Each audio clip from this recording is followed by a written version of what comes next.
ఏదైతే రక్షించబడాలని కోరుకుంటున్నామో, దేశాన్ని కాపాడుకోవాలని ఏర్పాటు చేసినటువంటి సమావేశం ఏర్పాటు చేసినటువంటి వారికి మరియు సభాధ్యక్షులకి, ఈ సమావేశానికి ముఖ్య అతిథి వచ్చినటువంటి కిరణ్ సార్ గారికి దాదాపుగా ఈరోజు ఈ సమావేశంలో భారత రాజ్యాంగం కాపాడబడితే ఏం జరుగుతుంది, ఒకవేళ రాజ్యాంగాన్ని మార్చడం వల్ల కానీ రద్దు చేయడం వల్ల కానీ వచ్చే నష్టాలను పూర్తిగా ఒక్కొక్కరు ఇక్కడ చాలా అనుభవజ్ఞులు, రాజకీయాలకు అతీతంగా, కులాలకు అతీతంగా, మతాలకు అతీతంగా, పార్టీలకు అతీతంగా తమ విలువైనటువంటి చర్చ ఇక్కడ చేయడం జరిగింది. దాన్ని పూర్తిగా నేను ప్రతి ఒక్కరు మాట్లాడి, భారత రాజ్యాంగం ప్రమాదంలో ఉంది, దాన్ని బీజేపీ పార్టీ ఏదైతే నష్టపరుస్తుంది దాన్ని పూర్తిగా దాన్ని క్షీణింపజేసి మన హక్కులను, రాజ్యాంగం మనకిచ్చినటువంటి ప్రతి ఫలాన్ని వాళ్ళు ఏ విధంగా నష్టపరుస్తారో పూర్తిగా తెలుసుకున్నాం. దానికి చేయాల్సిందల్లా మనం ఇక్కడి నుంచి వెళ్ళిన తర్వాత ఈ 3 రోజుల్లో ఏం చేయగలుగుతాం, ప్రాక్టికల్గా ఒక మాట్లాడుకునే విధంగా కాకుండా దాన్ని 3 రోజుల్లో జరిగేంత వరకే జరుగుద్ది. తర్వాత కూడా ఇది నిరంతర ప్రక్రియగా జరగాలి.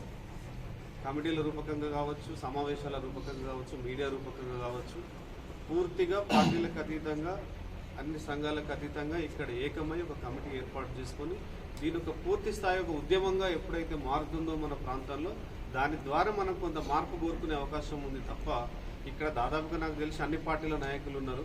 సరే ఓట్లు వేస్తారా, ఏపీఆరా, అది ఎక్కడ ఎంతవరకు పాసిబిలిటీ అనేది మనకు కూడా తెలుసు. సో ఎందుకంటే ఇక్కడ రాజకీయ పరిస్థితులు, వాళ్ళ వ్యక్తిగత అవసరాలు, రాజకీయ అవసరాలు చాలా ముడిపడి ఉంటాయి. ఇక ఒకేసారి ఈ క్షణంలో మారచ్చు, మారకపోవచ్చు, కానీ వీలైనంత వరకు ఈ యొక్క మంచి విషయాన్ని, ఏదైతే రాజ్యాంగాన్ని కాపాడుకోవాలనే విషయం మీద మనం పోరాటం చేయాల్సిన అవసరం ఉంది.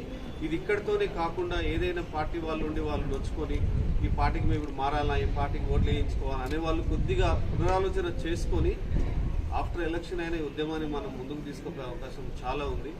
దీన్ని చాలా వరకు మద్దతు కోరుకునే అవకాశం ఉంది.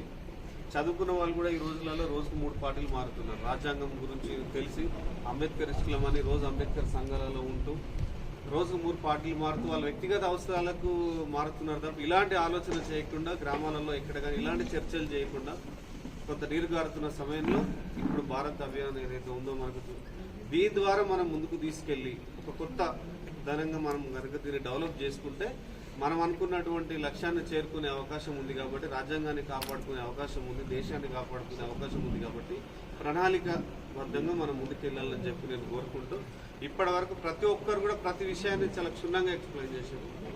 దానికి నేను పూర్తిగా మద్దతు ఇస్తున్నా, ఏకీభవిస్తున్నా.